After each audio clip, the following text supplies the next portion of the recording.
What happens when you refuse to be lazy, embrace some discomfort, and lead through that uncertainty? In today's episode, I'm sharing 5 transformative lessons from our Navigating Uncertainty Leadership Summit, including one mindset shift that helped me push through doubt and create something truly special. If you've been overthinking instead of taking action, this episode is for you. Welcome to We've All Done It, the podcast for leaders who know they've screwed up and are ready to fix it fast. I'm Kimberly Benoit, author, speaker, leadership coach, and Southern girl living outside of Washington, D.C. Here's what I believe. Every leader faces challenges and makes mistakes, but you don't need years of therapy-style coaching to fix them. You need someone to help you figure out what's actually going wrong, make smart adjustments, and get back on track quickly.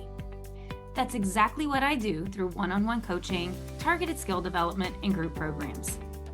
Every episode of this podcast delivers real talk about common leadership pitfalls, practical strategies for recovery, and no BS guidance to improve how you lead yourself and others every single day.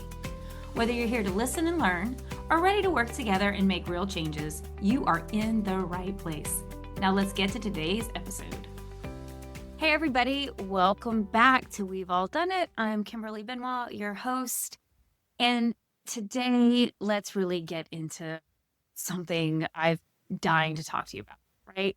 The Navigating Uncertainty Leadership Summit exceeded every expectation I had. 3 days, 20 speakers, 137 attendees from around the world. And not even an ice or snowstorm could stop us. Now, I've taught, facilitated, and hosted thousands of events before, but this was a new medium for me. So I thought I would take a moment to share some things I learned about myself and from some of the sessions along the way. So let's jump in. First lesson, don't be lazy. One of our speakers, Dave Nordell, had this as one of his main messages. If you want to be a good leader, you can't afford to be lazy. You have to put in the work to better yourself. It doesn't just happen without you asking questions, making mistakes, and choosing to be better. When I first came up with this summit idea, I was met with a lot of, Kim, that's going to be a lot of work. And are you sure you really want to do something like this? I mean, what if nobody shows up? I admit I had some doubts, and I knew this could be a great experience. So I made the decision to not be lazy. I put in the work. I asked for support, advice, and people were incredibly generous with their time, their insights, their experiences with hosting virtual summits. And here's what it looked like in practice for me. I spent hours researching and working on virtual event platforms and testing setups and tech and working on comms and learning how to troubleshoot various back-end issues that I had never had to deal with before. It would have been really easy to just stick with what I already knew.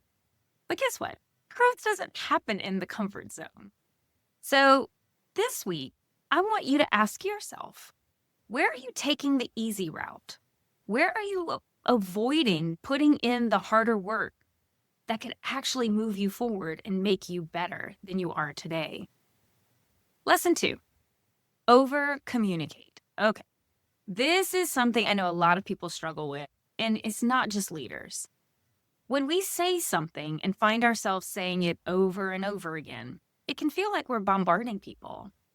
The truth is, we are in an attention economy, and most days the algorithms or just life in general complicates the message we're trying to share. Never assume once is enough. Never assume that saying it one way will actually convey the message. Always ask those on the receiving end for alignment. I learned this lesson the hard way during the summit. I sent details about the event multiple times through different channels. Email, social media, direct messages. And I still had people asking basic questions I thought I had already answered. It wasn't that they weren't paying attention. They simply hadn't seen it yet, particularly among all the noise in the world and in our lives. So ask yourself, who needs to hear your message again? Maybe in a different way. What important information are you assuming people already know? Okay, lesson 3. Sometimes you have to be the spark. When faced with struggles and you're not sure what to do, sometimes it takes doing something at all, taking a small step and then another and another, and small consistent action then suddenly turns into momentum. So this summit is a perfect idea. I came up with this idea at 3 a.m. in the morning when I couldn't sleep. And the first thing I did the next day was I texted someone and said, "Hey, I have this crazy idea. What do you think?" And they said, "Sounds awesome. When are you doing it?" And I thought, I don't know. Gotta think about it. Then I texted another person, "Hey, I have this crazy idea. What do you think?" And again, got the same message. "This sounds amazing. Are you going to do it?" And each conversation led to another conversation. And even with the ones mixed in of asking me, "Are you sure you want to do this?" There was always an element of, "But if anyone could, it's you." It all started with one idea, followed by one small action and one small action that ultimately led to this summit. So if you're struggling with something and you know you need to make a change, whether it's career related or personal, don't try to figure it all out before you start, because I surely didn't. Just start small and allow yourself grace to stumble, to course correct, but make sure you keep going, because change only happens through action, not thinking and overthinking. So what's one small action you can take today? Not tomorrow, not next week, but today, to start building your momentum. All right, lesson 4. Be open and vulnerable when accepting feedback, even when it's hard to hear. So I've been working on this event for months. I was everything. I was tech. I was the brains behind it. I was the muscle behind it. I was everything. And I know that it, just like myself, wasn't and isn't perfect. And even knowing this, it can still be hard to hear criticism about something that you've poured your heart into. So for anything you're passionate about, it can be difficult to feel like others might be pulling it apart. But the reality is, if we assume good intent, they're simply trying to make you better. So case in point, I received some feedback about the summit, and my first instinct was to get defensive. I had worked so hard on this. How could someone pick it apart? But when I sat with the discomfort, I realized they were right. That the feedback they gave me is already helping shape how I'm going to design the next summit.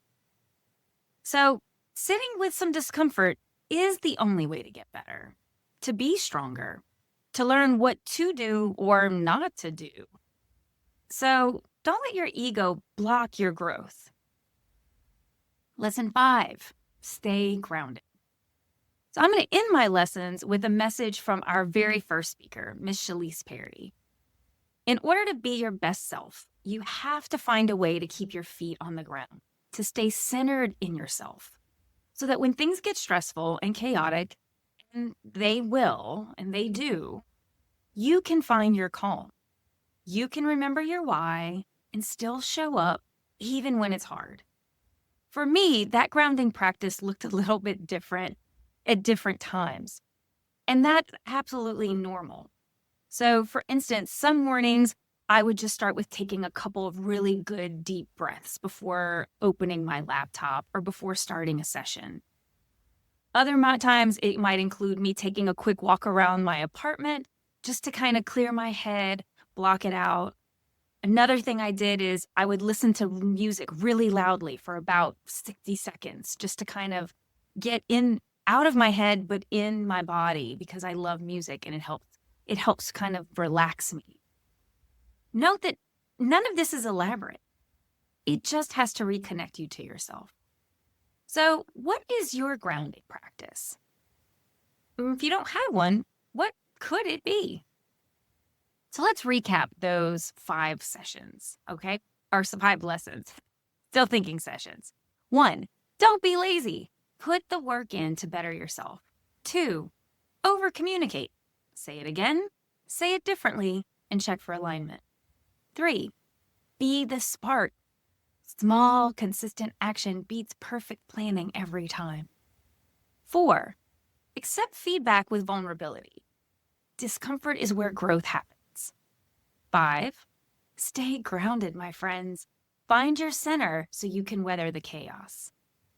If you've missed the summit, don't worry. You can still buy access to the replays. The link is in the show notes so you don't have to have any phone. If you attended, first, thank you from the bottom of my heart. And I would love to know what you think. What did you like? What didn't you like? I want that feedback. Let me know, because I'm already excited about what's coming next. In May, I'm hosting another summit called Power of Your People, where we are going to deep dive into everything under the talent umbrella. Think recruitment, retention, engagement, development, accountability, and so much more. So if navigating uncertainty taught me anything, it's that leaders are hungry for practical strategies they can actually use. And that's exactly what we are going to deliver in May. Thank you for the support and for what I do and how I do it.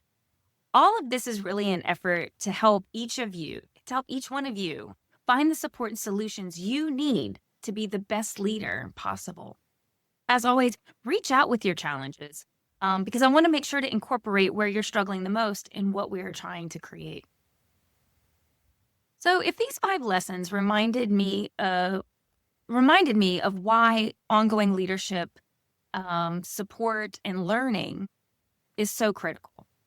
You can't just attend one event or read one book and call it done. Leadership is a continuous journey of growth and development, which brings me to something I'm really excited to share with you. I know that many companies are pulling back on training and development budgets, despite the fact that leaders need more support help than ever. I've heard this from many of you. You want to grow, you need resources, but the budget isn't. So I've created a solution to meet you where you are, the Leader Learning Lab. This is a membership experience where you have on-demand access to a growing library of leadership trainings. Master topics like difficult conversations, how to hold people accountable, overcoming resistance, and so much more. In addition to these training modules, I'm hosting 2 office hours per month where you can come and ask me anything. Talk through a training exercise, practice a conversation, whatever question you have, bring it. Also, you will have access to special events like fireside chats.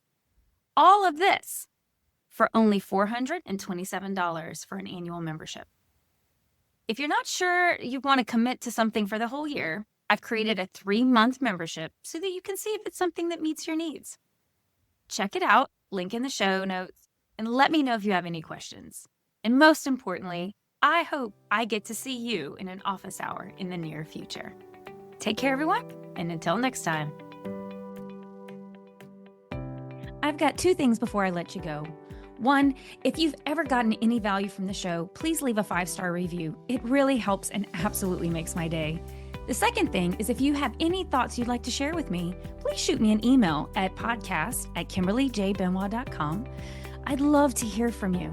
All right, see you in the next episode.